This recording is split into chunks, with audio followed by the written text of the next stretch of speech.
Can you hear us, Pastora? Sí, pero go ahead. Introduce. Ok, bueno. Vamos a empezar.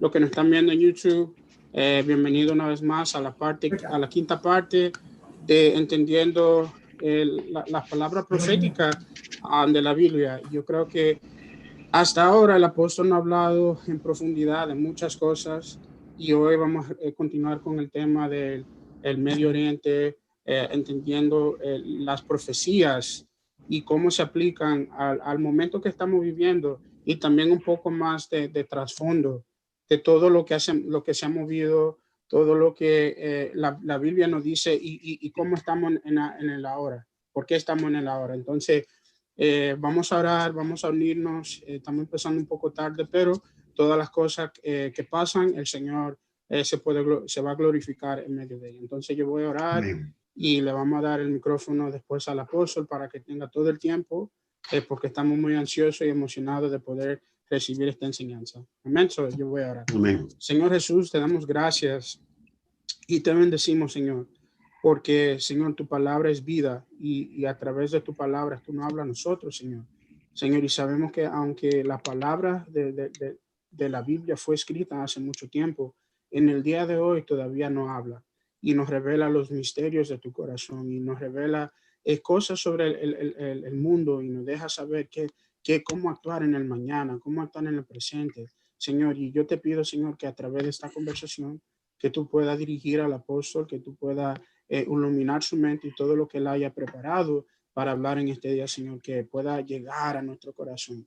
Te pido, Señor, que tú también traiga cualquier pregunta, cualquier inquietud, Señor, que tú nos hagas sentir cómodo y libre para expresarla, Señor. Yo te pido, Señor, que podamos aprender y crecer todos juntos en este tiempo, toda persona que está viendo a través de Zoom y también de YouTube, Señor, que podamos crecer en unidad, Señor, y aprender de tu Espíritu, Señor, que es vida y verdad, Señor. En el nombre de Jesús. Amén.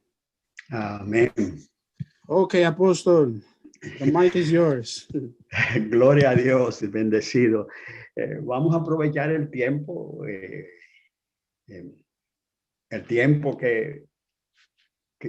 que desaprovechamos un momentico, pero en lo que hacíamos los arreglos, pero de todas maneras nosotros lo vamos a aprovechar muy bien ese tiempo.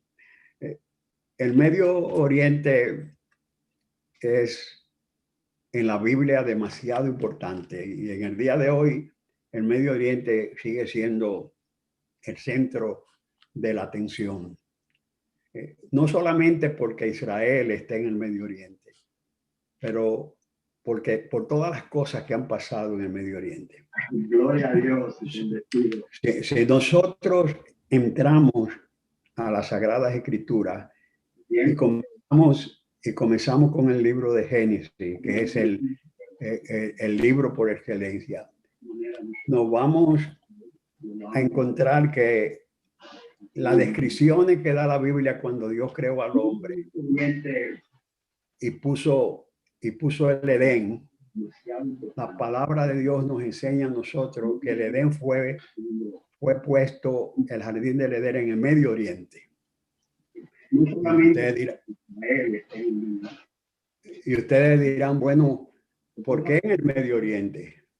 Bueno, porque la palabra de Dios nos dice a nosotros en Génesis capítulo 2, el versículo 10, y salía del Edén un río para regar el huerto, y de allí se repartía en 4 brazos.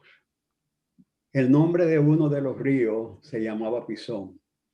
Este rodea la tierra de Ávila, donde hay oro. El segundo, dice, se llamaba Gión. Este es el que rodea toda la tierra de Cus. Y Cus es el área más o menos por donde están los Egipto y donde está Etiopía. Y el tercero tenía que ver con el río Tigre y el río Éufrates. Ahora, si ustedes notan estos 2 ríos, ustedes saben que el Éufrates y el Tigris, donde está actualmente la zona de Irak y donde está y donde están en Arabia Saudita y están en Siria. En otras palabras, que nosotros nos vamos a encontrar por consiguiente que el jardín del Edén se cree, por la descripción que hay aquí, que posiblemente estuvo en la zona de Irak. ¿Por qué? Porque los ríos que aparecen ahí, era un río central que se dividía en 4 ramas, y eso llegaba aún al área de Asiria, y llegaba a la zona de Irak, y llegaba a toda esa región. Muy interesante, entonces, saber que el principio de la raza humana comenzó en el Medio Oriente.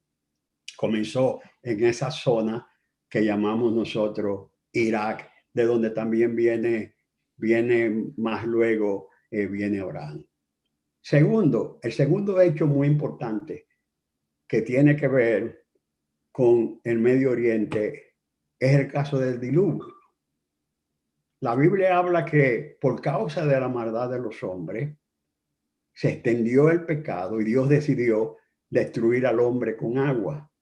Y entonces ustedes van a ver que Noé, ya ustedes conocen la historia de Noé, que construyó el arca y solamente se salvaron 8 personas, Noé y sus 3 hijos y las mujeres, más los animales.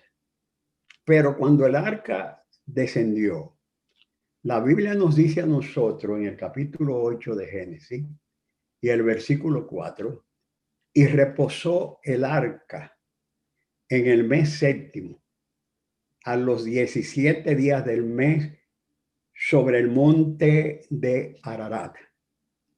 Ahora, ese monte de Ararat está en Turquía.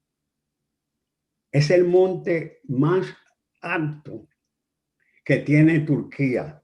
Tiene alrededor de 5.137 metros, o sea, más de 5 kilómetros.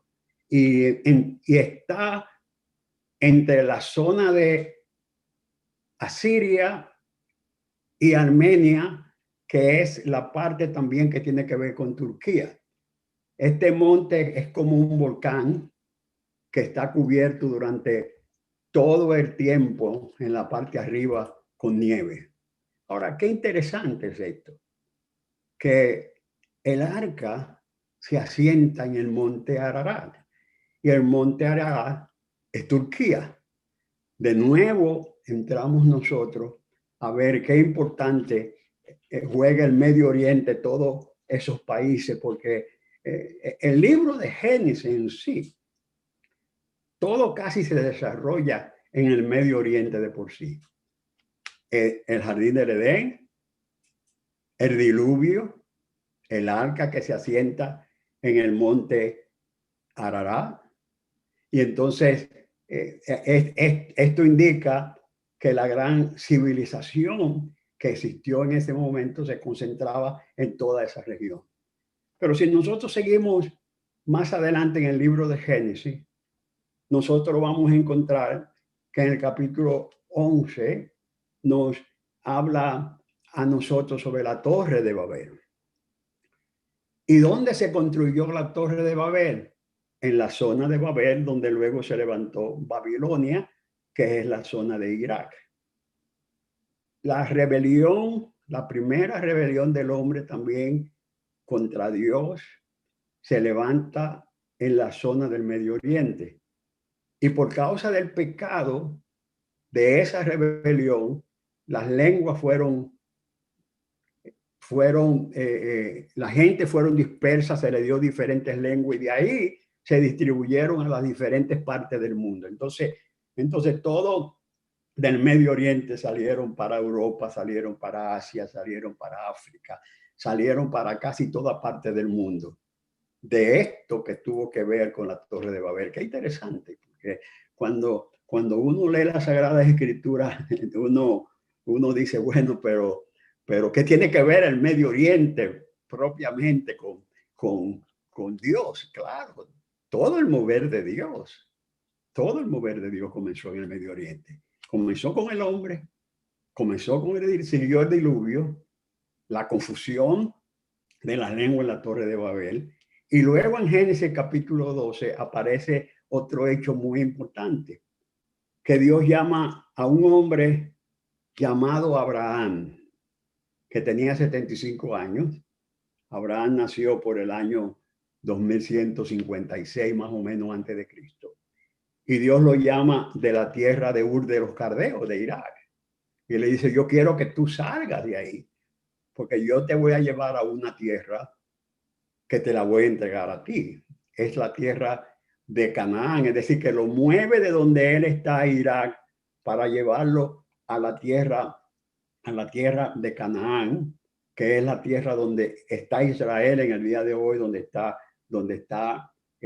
Siria, donde está el Líbano, donde está, y dice, yo quiero que tú salgas. Y una cosa muy importante que Dios le promete a Abraham, le dice, yo te voy a bendecir y en ti van a ser benditas todas las generaciones de la tierra.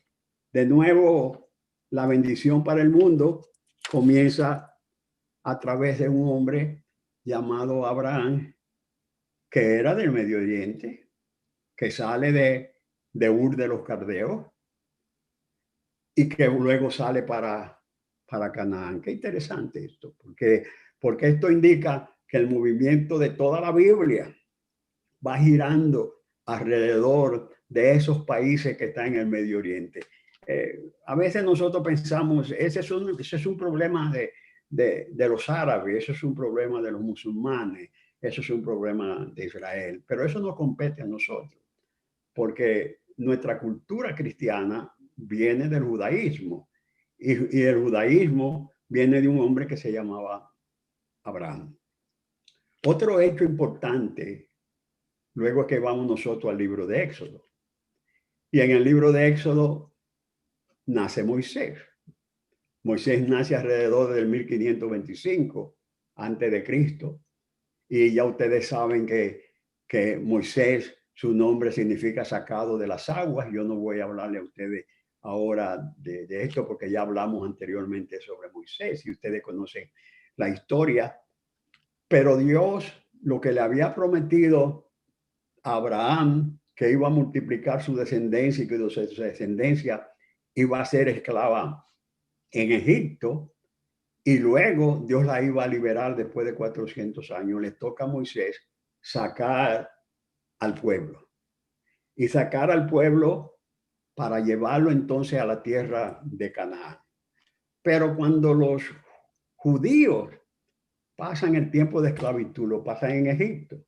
Y Egipto es la otra parte que tiene que ver en cuanto se refiere a la zona del Medio Oriente. Es decir, que Egipto juega una parte muy importante en el Medio Oriente porque siempre ha estado unida directamente con la relación de los judíos, los árabes, tiene que ver mucho con el asunto del Medio Oriente.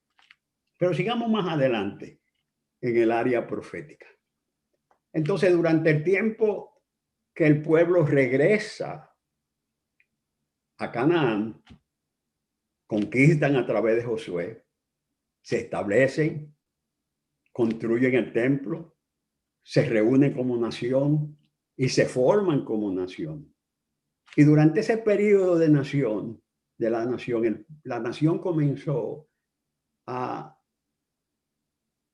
prostituirse, en el sentido apartarse de Dios, a no seguir el propósito y el plan de Dios. Y Dios entonces dice, yo lo voy a castigar a ustedes.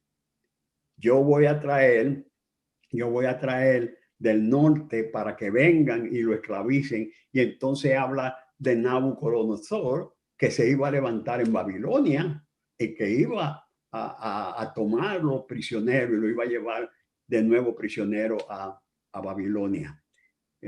Y iban a destruir el templo. Pero durante ese tiempo, el profeta Isaías, escuchen bien esto, Isaías comenzó a profetizar en el 740 antes de Jesucristo. E Isaías dijo una profecía. Isaías le dijo, yo voy a traer a Nabucodonosor, que va a destruir esta nación. Pero luego él profetiza en el capítulo 44 y dice lo siguiente: yo, dice Jehová, el verso 26, el que despierta la palabra de su siervo y cumple el consejo de sus mensajeros, que dice a Jerusalén, tú vas a ser habitada, y a las ciudades de Judá reconstruidas serán y sus ruinas van a ser reedificadas. A pesar que Dios iba a mandar la destrucción a través de Nabucodonosor, Dios estaba prometiendo a través del profeta Isaías que Jerusalén iba a ser reconstruida y que el pueblo iba a regresar. Y dice el versículo 22 del capítulo 44, perdón, el verso 27, dice, que dice a las profundidades, secao, y a sus ríos lo haré secar. Y el versículo 28 es muy interesante, porque en el versículo 28 dice, que dice a Ciro, es mi pastor, y cumplirá todo lo que yo quiero. Al decir a Jerusalén, va a ser reedificada y el templo va a ser reconstruido. Ahora, cuando Isaías está dando esta profecía, Ciro todavía no había nacido. Porque Isaías estaba hablando en el 740 antes de Jesucristo y Ciro nació alrededor del 600 antes de Jesucristo. O sea, Ciro nació cerca de 140 años después. Sin embargo, Dios estaba profetizando que Ciro se iba a encargar de mandar a los judíos a que regresaran a reedificar a Jerusalén. Ciro fue el primero de los gobernantes del imperio medo-persa, que yo le voy a mencionar dentro de unos momentos. Nabucodonosor fue el primer imperio grande, Babilonia. Y Nabucodonosor se iba a encargar de llevar cautivo a Israel a Babilonia. Pero Dios iba a castigar a Nabucodonosor levantando otro rey que se llamaba Ciro. Y Ciro se iba a encargar de hacer la voluntad de Dios. Noten ustedes que a pesar de todos los movimientos de los gobiernos y de los imperios, Dios gira todo el movimiento del Medio Oriente a través de un pueblo que se llama Israel. Porque Israel, Dios lo escogió como un pueblo para ser ejemplo al mundo.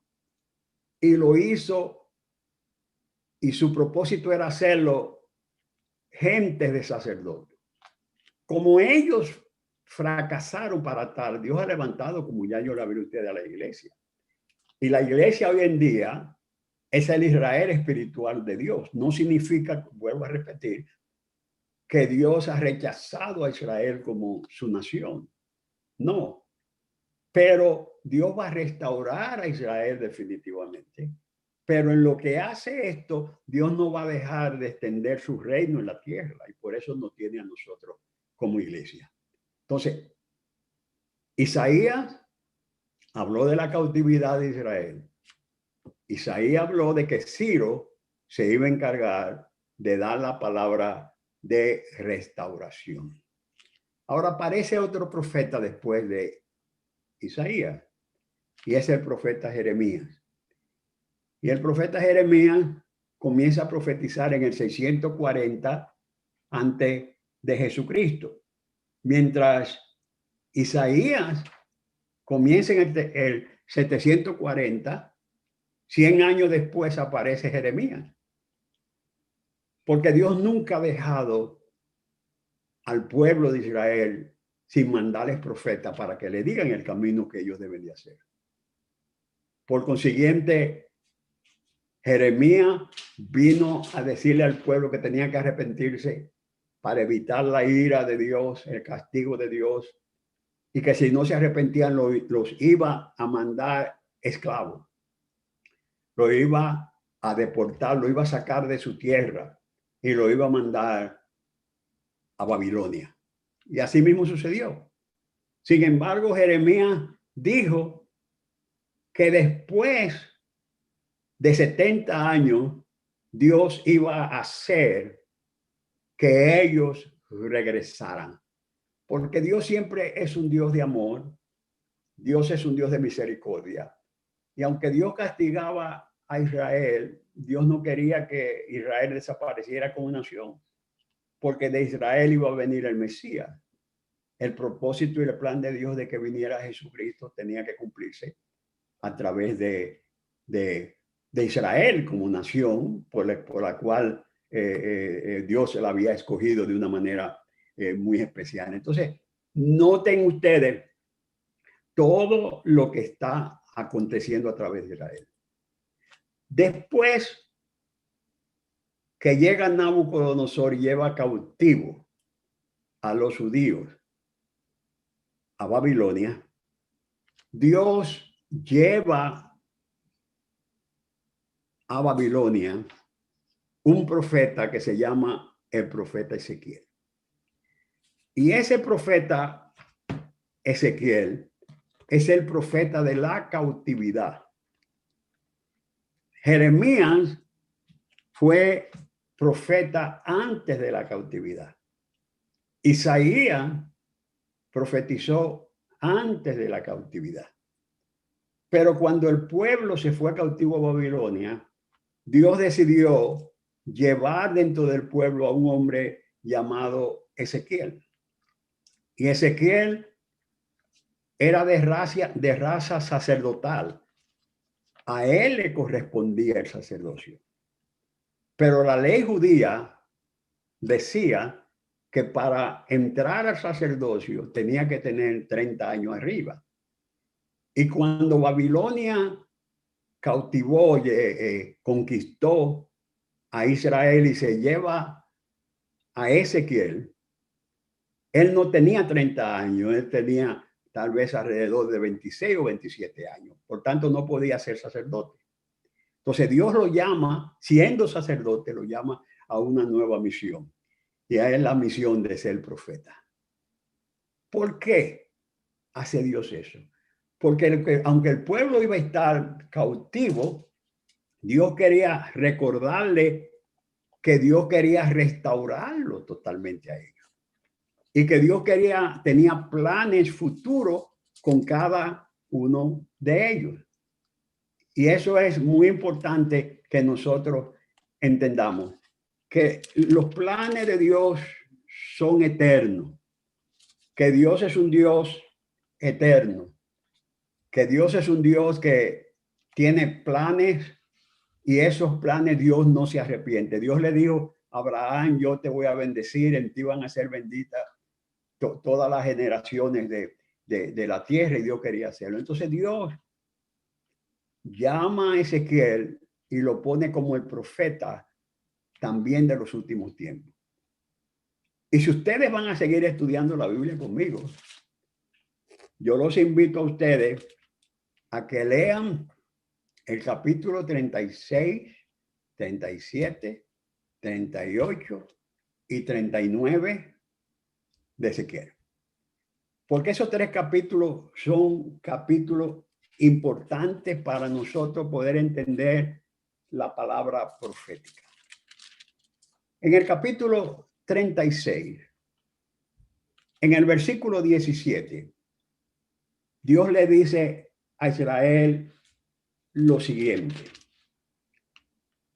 Hijo del hombre, le dice a Ezequiel, mientras la casa de Israel moraba en su tierra, ellos la contaminaron con sus caminos y con sus obras como inmundicia. Y dice el verso 18, y yo derramé mi ira sobre ellos por la sangre que ellos derramaron. Y el verso 19 dice, y los esparcí por las naciones y fueron dispersados por la tierra conforme a sus caminos y conforme a sus obras, yo lo juzgué. Pero el verso 22 dice, por tanto di a la casa de Israel, así ha dicho Jehová, el Señor, no lo hago por vosotros, oh casa de Israel, sino por causa de mi santo nombre, el cual tú profanaste en medio de las naciones. Y dice el verso 23, y santificaré yo mi grande nombre. Y dice el versículo 24, yo os tomaré de las naciones y os recogeré de toda la tierra y los traeré a vuestro país. Entonces Dios usa al profeta Ezequiel para decirle, yo lo voy a recoger a ustedes y lo voy a llevar de nuevo a su tierra. Ellos estaban esclavos, pero la palabra profética era que Dios los iba a hacer regresar. Y en el versículo 26 dice, yo a ustedes les voy a dar un corazón nuevo y voy a poner un espíritu nuevo delante de ustedes. Entonces Dios le promete a través del profeta en este capítulo 36 que los iba a bendecir. Y el versículo 30 añade, multiplicaré asimismo el fruto de tus árboles y el fruto de los campos para que nunca más recibáis oprobio de hambre entre las naciones. Y luego le añade el verso 32 de nuevo, y no lo hago por vosotros, dice Jehová el Señor. Yo lo hago por mi propio nombre. Entonces ustedes tienen que entender que Dios, a pesar que lo llevó a Babilonia, le dice, yo lo voy a retornar. Entonces, Dios cumple su promesa y el verso 36 de este capítulo 36 dice, y las naciones que queden en vuestro alrededor sabrán que yo reedifiqué lo que estaba derribado y planté lo que estaba desolado. Entonces, el regreso de Israel a su nación es Dios cumpliendo esta palabra profética que había dicho a través de Ezequiel. Porque aunque ellos regresaron con Ciro, pero ellos como nación no regresaron como tal. Es en el año 1948 que ellos regresan como nación a ocupar su tierra, que por tantos años ellos habían estado fuera de, después de casi 2500 años fuera de su tierra. Ellos ahora regresaban cumpliendo con esta palabra profética de Ezequiel. Pero yo le dije a ustedes que hay otro capítulo que ustedes tienen que ver y es el capítulo 37. Porque el capítulo 37 habla de los huesos secos y está hablando acerca que la nación decía, nosotros no vamos a vivir. Y Dios le dice a Ezequiel, ¿qué tú ves, hijo del hombre, en el campo? Y dice, yo veo muchos huesos secos. Dice, ¿vivirán esos huesos? Y el profeta le dice, solo tú lo sabes. Entonces Dios le dice, profetiza sobre esos huesos. Y él comenzó a profetizar. Y los huesos comenzaron a moverse y a colocarse uno sobre otro. Y entonces se profetiza para que venga carne sobre ellos. Y comenzó entonces la carne a llegar a ellos, los tendones, la carne, y después se profetiza para que venga el espíritu. Y vino el espíritu. Y se levantaron un ejército grande. Y entonces Dios le dice al profeta, el pueblo ha dicho que en realidad nosotros estamos muertos y que no íbamos a vivir. Pero dile al pueblo que ellos van a vivir. que ellos van a retornar a su gran nación. Y así ha sucedido. Ellos están en el Medio Oriente, en su nación, porque Dios cumplió ese plan que tenía con Israel por amor a Dios mismo y por amor a Abraham y por amor al pacto que había hecho con Isaac y que también había hecho con Jacob. Pero en el capítulo 37, 38 ahora, porque yo le he dicho a ustedes que tienen que leer 38 y 39. Entonces dice, hijo del hombre, yo quiero ahora.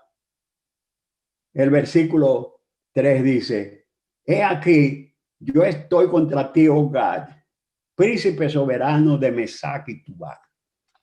Esas naciones, Tubal y Mesac, es la zona que tiene que ver con Rusia y que tiene que ver con el área de Irán y que tiene que ver en esos países que están por los alrededores. Y el profeta menciona a Gad, príncipe. Gad nos representa aquí un líder que se va a encargar de tomar a esos ejércitos y llevarlo contra Israel. Por eso la gran lucha que ustedes están viendo en el Medio Oriente es una lucha que no va a terminar muy fácilmente, porque el propósito de todas esas naciones alrededor de Israel es destruir a Israel. Destruirla porque ellos entienden que ese territorio le pertenece a ellos, pero ese territorio fueron territorios que le dieron a Abraham hacía muchísimos años y que por causa de la cautividad perdió Israel. Pero Israel lo reconquistó de nuevo, regresando a la tierra. Y el capítulo entonces 39, ustedes van a ver que en el capítulo 39 es la gran guerra de las naciones que se van a levantar contra Israel. Es decir, que hay una gran guerra todavía que se espera y que viene de acuerdo a la palabra profética que nosotros tenemos en Ezequiel. Es decir, todavía los problemas para Israel no terminan. Todavía no terminan. Porque es algo que los profetas hablaron, que es el tiempo final que tiene que ver. Por eso nosotros tenemos que ver a Israel y tenemos que ver que lo que está pasando al nivel de Israel nos concierne a todos nosotros. Porque Dios cuida a su pueblo y con la venida del Señor Jesucristo por su iglesia, que nosotros vamos a hablar de eso después, nosotros vamos a ver que Dios va a comenzar a cumplir las profecías que hablaba Ezequiel, que Dios le iba a dar un corazón nuevo a Israel. Ahora, tornémonos un poquito hacia atrás ahora. Yo le dije a ustedes que esa profecía del capítulo 36, 37, 38 y 39 de Ezequiel, que ustedes van a leer con detalle, las recibió Ezequiel estando en Babilonia como esclavo, en la esclavitud. Pero allá había otro profeta también que se levantó, que fue Daniel. Daniel fue llevado cautivo por el 605 antes de Jesucristo. Juntamente, primero llevaron a Daniel y después llevaron a Ezequiel en el segundo grupo que fue. Y ustedes recuerdan que Daniel le interpretó a Nabucodonosor el gran sueño que tuvo Nabucodonosor de una gran estatua de la cabeza de oro, del pecho y los brazos era de plata, los muslos y el vientre era de bronce, y luego las piernas eran de hierro y los pies eran hierro mezclado con barro. Pero Daniel vio en la profecía que mientras esa estatua se levantaba, una roca cortada no con mano vino e hirió la estatua en los pies y la desmenuzó. Y esa roca se hizo un gran monte que llenó toda la tierra. Esos son 5 imperios. El primero de oro era Babilonia, que duró del 606 al 539, duró 67 años. Vino los medas y los persas es lo que hoy es el grupo de Irán, es Irán. Y tuvo la victoria sobre los babilonios y comenzó a gobernar del 539 al 331, alrededor de 208 años. Entonces vinieron los griegos y los griegos comenzaron a gobernar de 331 hasta el 143, 185 años. Y por último vino el Imperio Romano. Y ese imperio comenzó en el 146 a.C. y duró hasta el 476 después de Jesucristo. 622 años el Imperio Romano. Así que la influencia de Roma ha sido la más grande. Pero durante el Imperio Romano, no se olviden, Dios levantó el quinto imperio, que fue el imperio de nuestro Señor Jesucristo, que comenzó en el día de Pentecostés. Y ese imperio ha durado hasta el día de hoy. No ha habido nadie que lo pueda destruir, porque la palabra de Dios en el sueño profético de capítulo 2 de Daniel dice que este reino iba a ser un reino que iba a llenar toda la tierra y que no iba a tener fin. Así que nosotros estamos viviendo en el reino invisible, visible de nuestro Señor Jesucristo, que somos nosotros, que debemos manifestar ese gran reino. Entonces, qué interesante.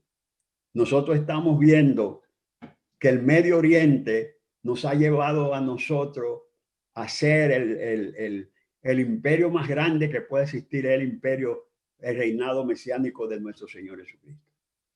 Ahora, quiero que ustedes tengan una idea más o menos de los países que tuvieron esos imperios. Yo les mencioné a ustedes el imperio babilónico, el imperio medo y persa, el griego, el romano y el último, que yo no lo puedo dejar atrás, es el imperio de nuestro amado Señor Jesucristo, que ha llenado toda la tierra y sigue de gloria en gloria y nadie va a destruir ese gobierno. Aleluya. Pero en el libro de Génesis, los países más que aparecen más importantes es Siria, Irak, Arabia Saudita e Irán. En el libro de Éxodo aparece Arabia Saudita con el monte Sinaí. Aparece Jordania. En número aparece Arabia Saudita y aparece Siria. En el imperio babilónico, ellos gobernaron desde Babilonia, se extendió casi a todo el Medio Oriente. Pero cuando llegó el Medo Persa, ese fue mucho más grande totalmente que el imperio babilónico y alcanzó a Egipto, el Golfo Pérsico, alcanzó lo que nosotros conocemos hoy en día como conocemos nosotros como Irán. Nosotros vemos que ese imperio medo-persa fue un imperio tan grande y por eso la gente de Irán están luchando porque quieren de nuevo tener su poder que tenían al principio. Y el gobierno griego alcanzó a Turquía con su poder y luego los romanos, que los romanos alcanzó Bélgica, Luxemburgo, Suiza, Australia, Alemania, Francia, Italia, Polonia. Roma también llegó a África, llegó a Asia, llegó también, además de España, llegó a Portugal. El imperio romano alcanzó casi todo. alcanzó casi todo. Y es importante que en esta lucha del Medio Oriente están ahora luchando por el poder político de control. Está por un lado Rusia, que es muy importante que ustedes entiendan que hay una diferencia entre Rusia y la Unión Soviética. La Unión Soviética era lo que se llamaba antiguamente la Unión de Repúblicas Socialistas Soviéticas, que era la composición de 15 naciones más o menos que ocupaban y luego se fueron separando y ahora están haciendo diferentes repúblicas, pero todavía Rusia se está levantando queriendo tener su bloque. Entonces Rusia se ha aislado, ha hecho una asociación con Siria y al mismo tiempo ha hecho una asociación con Irán. Entonces, por otro lado, está Irak, que Irak no se lleva bien con lo de Irán, porque lo de Irán, la religión de ellos son chiitas y los de iraquíes son suní, que son totalmente diferentes, que son musulmanes, pero tienen una lucha en medio de ellos. Y está Turquía, que el imperio turco es muy importante, abarcó durante siglos, tenía el gobierno, se apoderó de casi toda Asia. Y luego después de la Primera Guerra Mundial, fue que ellos fueron derrotados. Y entonces ahí los ingleses tomaron posesión de parte de lo que es donde está Israel hoy en día. Y Francia tomó también otra parte que tenía que ver con Siria. Entonces, esta lucha del Medio Oriente hoy en día es una lucha de poder. Son imperios que quieren comenzar a tener el mismo gobierno que tenían en el pasado. Pero todos ellos, sin excepción, no quieren saber de un pueblo que se llama Israel. ¿Por qué? Primero porque Israel es un pueblo único en cuanto a cultura se refiere. Israel es el pueblo escogido de Dios. Y además de eso, ellos quieren hacer desaparecer a Israel del mapa porque ellos consideran que sacando a Israel del movimiento, entonces van a destruir. Por eso es la alianza. Todo el mundo se está aliando. Israel ha tenido muchas luchas, más de las que ustedes se pueden imaginar, todo el tiempo. Pero la gran lucha que viene, la gran lucha final que habla Ezequiel, que ustedes tienen que leerla, porque no tengo tiempo para tratarla ahora, que es la gran lucha que viene de lo que se llama en el Valle de Josafat, cuando Rusia, su satélite, Irán, Irak, los países de África, los países de Jordania, todo eso se van a preparar para la gran guerra final. Y esa gran guerra final es la gran guerra antes de la venida de nuestro Señor Jesucristo.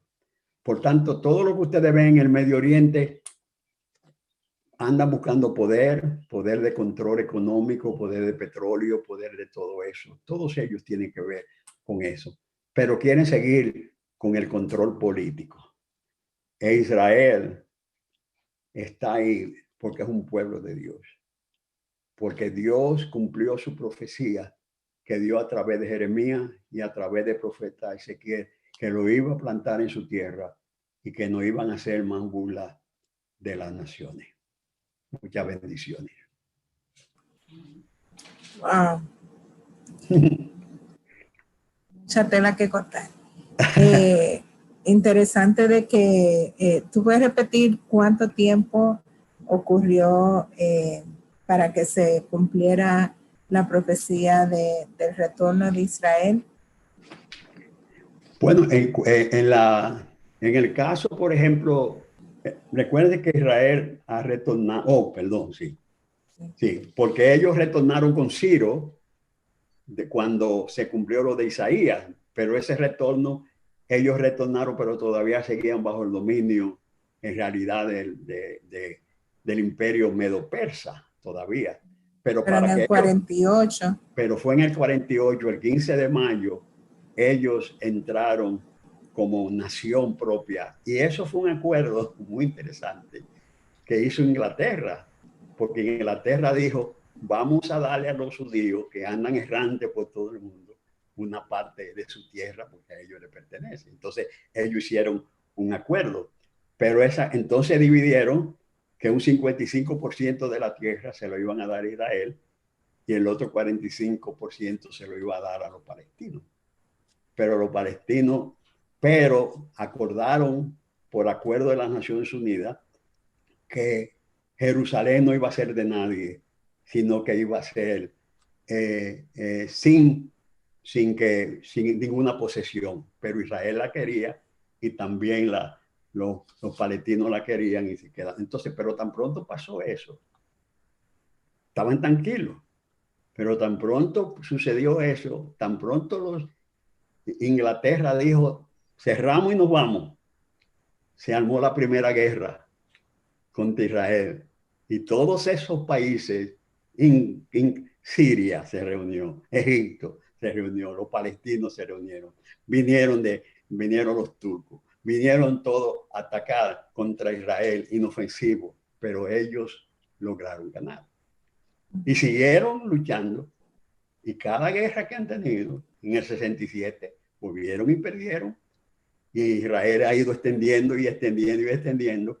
Y ahora hay una gran lucha y es que Israel en el día de hoy debe de estar anexando nuevas regiones de Judea y nuevas regiones de Samaria a su territorio, porque no se ha quedado y ahí está la lucha diciendo lo que ustedes nos quitaron en el 67 tienen que devolverlo. Y dicen, no, lo que nosotros conquistamos ya es de nosotros. Entonces, pero estamos hablando que ellos, desde que salieron de su tierra, estamos hablando desde que los romanos inclusive lo sacaron la última vez en el 70, estamos hablando de 2000 y pico de años, y desde que salieron ellos, desde Nabucodonosor, estamos hablando de casi 3000 años antes de que regresaran a su tierra.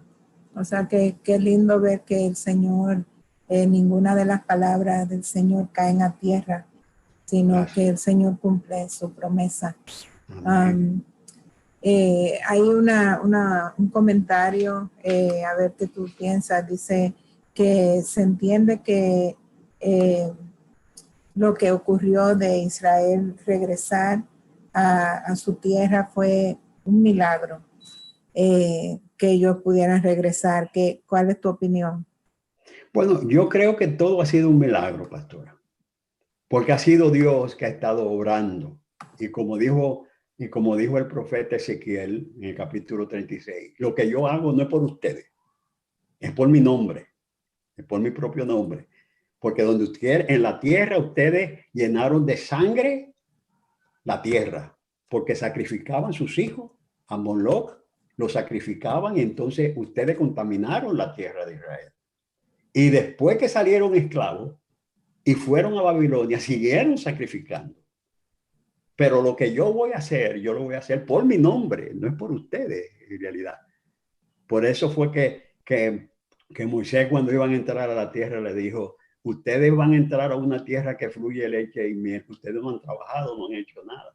Y no es por ustedes ser los mejores de la tierra, no, ni ser lo más importante, sino porque Dios, por las promesas que le hizo a Abraham. O sea, ha sido en realidad un milagro, pero ellos nunca han dejado de tener su tierra, porque ellos han estado errantes por todo el mundo, pero ellos saben que tienen una tierra, y es la tierra de Israel, la tierra que ellos tienen hoy en día. Es decir, que ha sido, uno puede decir, es un milagro, pero un milagro de Dios que ha estado dirigiendo todos los pasos para cumplir la palabra profética. Cuando tú hablas de la gran batalla que se va a tener en el Valle de Josafat, ¿es esa la misma guerra de Megiddo? Sí. Esa es la misma, ok. So sí. Va a ser la misma que habla Apocalipsis también, que está hablando. Armagedón es el Sí, mismo. sí, es la misma, sí, va a ser la misma. Ok, ¿y qué es lo que dice la palabra que va a ocurrir en esa gran batalla? En esa gran batalla, que fue la que estábamos nosotros leyendo, profetiza contra Gad, príncipe de Mesac y Tubal, que se refiere a las regiones de Persia, de Rusia, a todas esas regiones. Se va a levantar un líder que va a convocar a todas las naciones contra Israel. Y dice, porque yo los voy a llevar, porque yo me voy a glorificar en medio de ellos. Pero es porque siempre va a existir ese problema contra Israel como nación, porque Israel florece y florece porque Dios está con ellos y Dios ha dicho en la promesa que iba a ser que esa tierra desolada no iba a ser más de vergüenza en realidad para las naciones, y Dios lo ha hecho, pero Dios va a moverlo a todo. ¿Por qué? Porque Dios quiere que nosotros entendamos como cristianos que va a llegar el momento que Cristo viene a reinar. Nadie va a arreglar el Medio Oriente. Nadie podrá arreglar el Medio Oriente, porque el Medio Oriente está dividido totalmente. Rusia tiene a Siria. ISIS, que tiene un estado que ellos mismos han creado. Irak está por otro lado. Egipto está por otro lado. Arabia Saudita está por otro lado. Turquía, que tenía el imperio más grande, porque yo no hablé de esto, pero ellos constituyeron otro imperio después del romano, que tuvo por casi 1000 años gobernando el mundo, los árabes gobernando por toda esa región.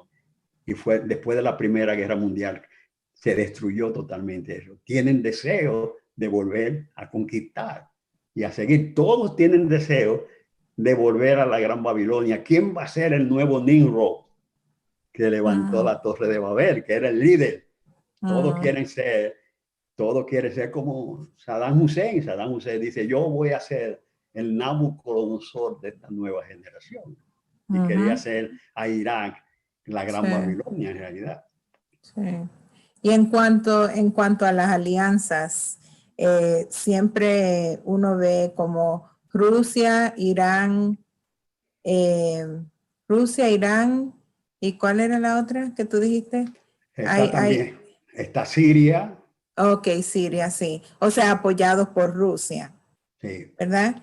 Sí. Entonces, en cuanto al movimiento, vamos a decir, si nosotros fuéramos a estar viendo el reloj profético, tú hablaste acerca de la construcción del nuevo templo, hablaste de eso, esa es una señal, ¿verdad? O sea, si nosotros queremos estar pendiente a lo que ocurre en el Medio Oriente, ¿cuáles son las cosas que tú crees que están ocurriendo ahora y las cosas que tú crees que se van a desarrollar, que cuando nosotros veamos eso, aparte de lo del templo, que digamos, tú sabes, se está acercando?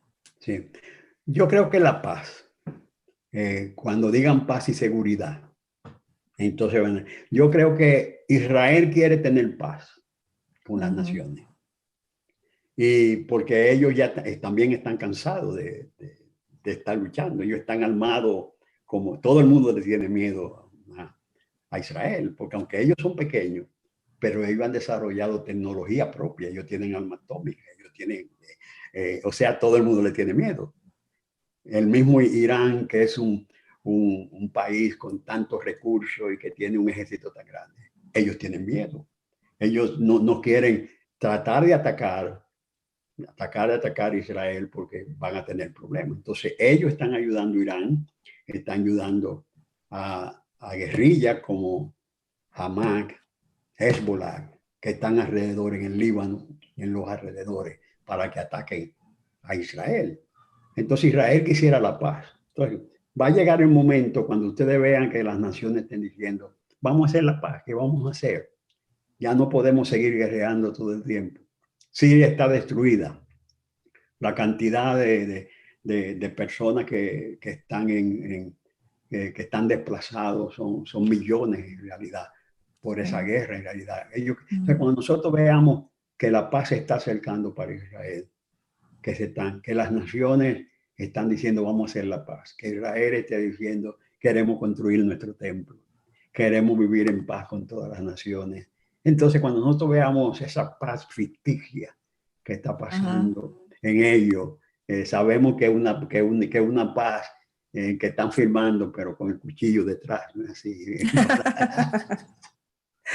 para ver que, sí, o sea, eso es una paz que por conveniencia, nadie quiere, nadie. Entonces, y alguien que forma un papel muy importante en todo eso es los Estados Unidos. Sí, eso yo iba a decir, que nosotros vimos, por ejemplo, cuando se proclamó, o sea, el presidente Trump proclamó que Jerusalén, reconociendo que Jerusalén era la capital de Israel. Y todo el mundo se levantó, él no puede hacer eso, aquello, ¿vieron? Pero siempre la posición de Estados Unidos ha sido proteger a Israel. Solamente cuando se hizo ese acuerdo, cuando estaba Obama, por ejemplo, que estaba haciéndose un acuerdo con Irán, ¿verdad? Para dejar desprotegido a Israel. Entonces, esa es otra señal también, que nosotros veamos también cómo se mueve Estados Unidos con respecto a cuidar a Israel o dejarla desprotegida. ¿Qué tú piensas? Eso es, porque Dios ha puesto, nosotros no tenemos, pastora, en el panorama bíblico, decir que en el panorama bíblico aparece algo que diga que los Estados Unidos es una de las tribus, algunos dicen es una de las tribus perdidas de las 12 tribus de Israel. Hay gente que dice que en la Biblia, en la profecía, ni siquiera aparece Estados Unidos. Claro, eso es, no aparece como tal, pero lo que sí aparece es que donde quiera que ellos se mueven, la mano de Dios está sobre ellos y ellos van a prosperar donde quiera que lleguen. Y el regresar a su nación es muy vital. Y el que los Estados Unidos en realidad siga apoyando a Israel también es importante, porque la mayoría de las naciones hay un movimiento que quieren hacer un boicot contra la cosa de Israel y todo eso. Es un movimiento antisionista, pero nosotros como cristianos no vamos a decir somos pro Israel, pero en parte sí debemos de serlo porque es el pueblo donde nosotros venimos en realidad, pero nosotros como cristianos tenemos que hacer lo que Israel debió haber hecho hacía muchísimos años, de predicar el evangelio, de extender la gracia de Dios a las naciones completas, porque los apóstoles llenaron a todo el Medio Oriente, llenaron a Turquía con las 7 iglesias, llenaron todo eso, y todo eso lo perdió luego la iglesia, porque la iglesia católica romana tomó posesión de todo eso.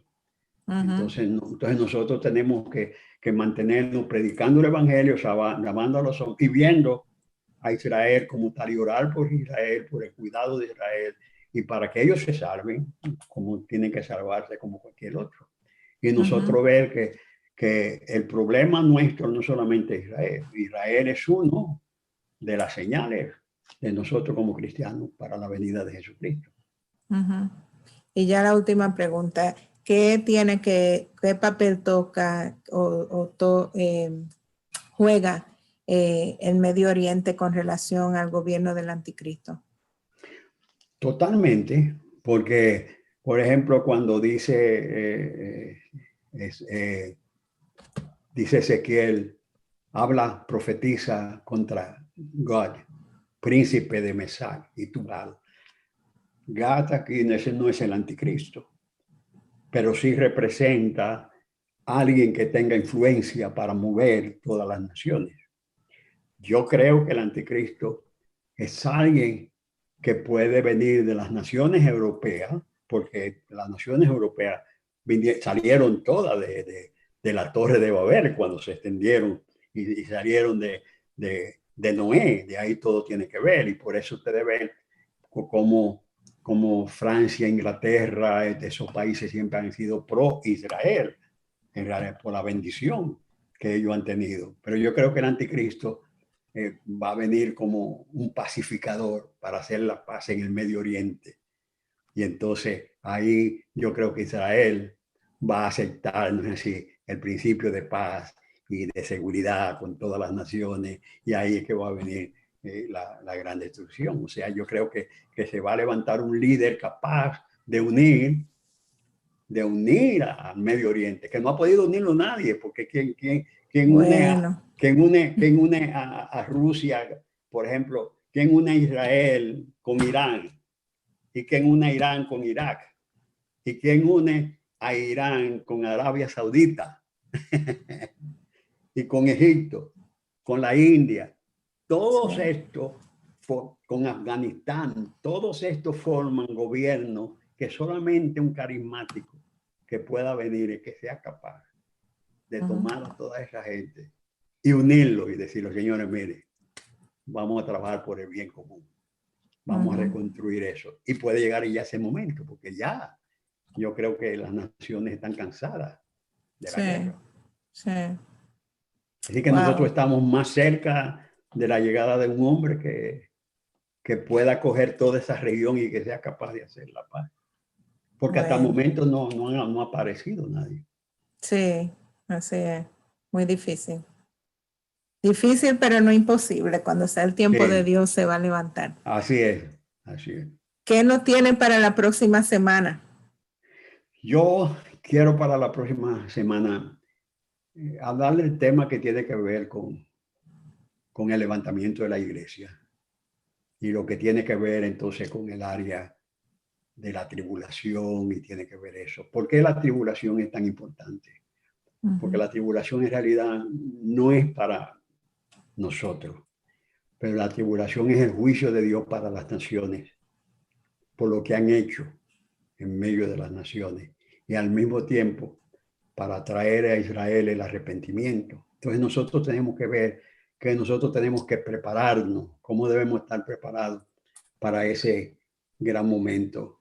Y yo creo que tenemos que tener muy claro lo que es el asunto del arrebatamiento. El arrebatamiento, como dice la palabra. Muy bueno, muy bueno. Entonces nos deja de tarea leer Ezequiel del 36 al 39. Sí, totalmente. Y yo sé que la mente se le va a volar a todos ustedes con esos 3 capítulos. Sí, gloria a Dios. Muy bueno, muy bueno.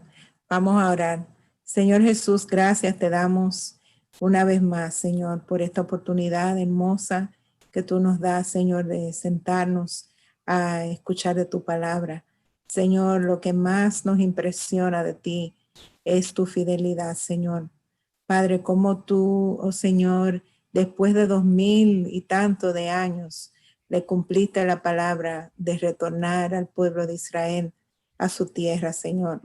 Padre, eso nos dice mucho de tu carácter, Señor, de cómo podemos confiar en ti, que cada promesa, cada palabra que ha salido de tu boca, tú la cumples, Señor, aunque nosotros la demos por tardanza a veces, aunque no veamos ciertas cosas, Señor. Cuando tú has hablado, tú lo cumples, Señor, y podemos confiar en ti, Señor. Y te pedimos, Padre, que a través de estas enseñanzas pueda crecer nuestra fe.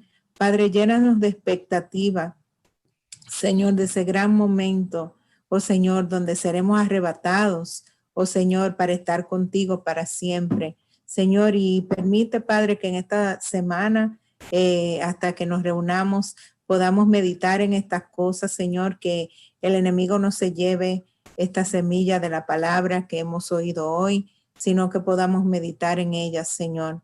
Oh Señor, gracias una vez más por nuestro apóstol, bendícelo, oh Señor, y síguele dando más, oh Señor, y gracias por la gracia que tú le has dado, Señor.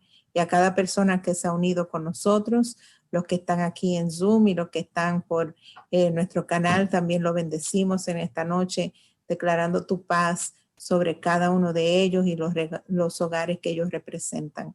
en el nombre de Cristo Jesús. Y te damos gracias por el cumpleaños de Anel también, Señor, Amén. que es hoy, Señor, y de Jacob, el hijo de Débora, Señor, dándote gracias por sus vidas. Oh Señor, pidiéndote que la bendición tuya repose abundantemente sobre ellos, Señor, en el nombre de Cristo Jesús.